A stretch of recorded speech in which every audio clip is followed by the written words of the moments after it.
We have team coverage tonight of the Kalihi Valley police shooting. Nana OHKAWA talked to the suspect's brother, but we begin with Andrew Pereira, who's live outside of police headquarters. Andrew?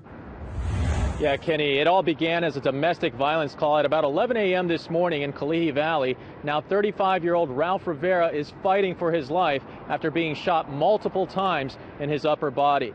Now, police say when the officer arrived at this home at 1618 Machado Street, he saw Rivera arguing with family members on the front lawn. When the officer stepped out of his patrol car, police say Rivera headed toward the vehicle, threatened the officer, and then raised, get this, a foot-long metal stake over his head. That's when the officer drew his weapon and unloaded in what Assistant Police Chief Dave Kajihiro says was an act of self-defense. The gunshots were heard by many in the neighborhood. Well, I was at home, I was cooking, and then I heard gunshots, so I ran over here and looked. And then there was a police officer standing there, and then the guy was on the ground, so I was pretty worried.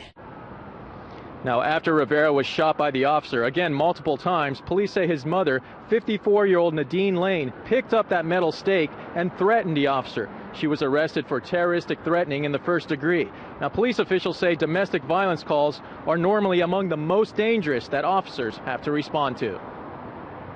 Because it's so volatile, both parties involved, emotions are high.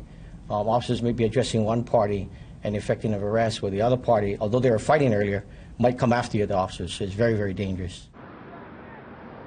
Now back live here at HPD headquarters. In that press conference, Assistant Chief Kajihiro said that the officer involved in that shooting is a 21-year veteran of District 5, which covers Kalihi Valley. Tonight he's been placed on paid administrative leave, which is normal procedure after something like this happens. We continue our team coverage now with my colleague Nana OHKAWA, who spoke to the victim's brother. Nana? Thanks, Andrew.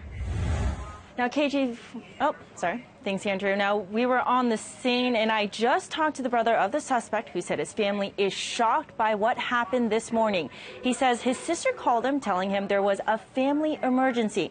Now, Rivera's brother tells me Ralph and his girlfriend just had a baby together. They were in a domestic dispute, and Ralph's mother got involved in the argument. Now, someone called police, and that's when the conflict escalated.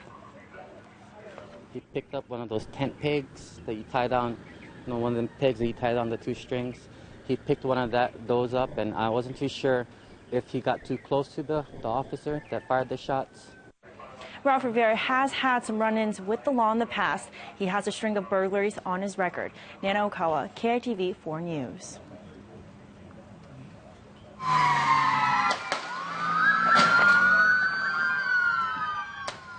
That was the horrific sound of HPD officers shooting and killing Schofield Barracks soldier Gregory Gordon back in January.